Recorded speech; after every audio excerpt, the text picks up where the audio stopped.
I went to Robert Smith's house and tell you this quick story, the billionaire. And the story is you got 30 minutes.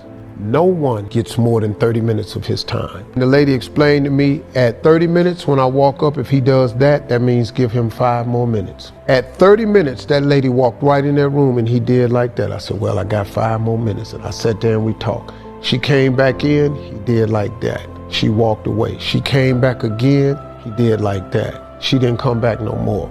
I was at Robert Smith's house for 7 hours. The biggest thing Robert Smith taught me was to scale up. Everything you saying, Steve, scale it. You want to bring 300 boys to your ranch? How do you bring 3,000 to your ranch? You bring 3,000, how do you bring 30,000? You want to change 30,000 lives, how you change 300,000 lives? So this is the truest thing you'll ever hear on the internet, period. The point that Steve's making here is people do not think big enough in their own heads. You can look through all the psychology books, you can read them all, you can try and understand the psychology of human beings, but generally speaking, people can only see roughly double of where they are right now. So if they're making $100,000 a year right this second, the max that they can kind of visualize and conceptualize usually is going to be $200,000, right? In addition to that. So if you think bigger, you can achieve it. And the analogy I always use for this is look at a master plan of a city.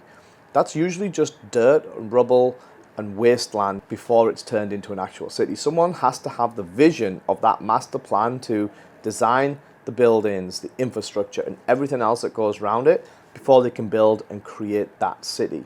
It's the same for everything else, whether it's changing lives, whether it's making money, whether it's donations or making a bigger impact.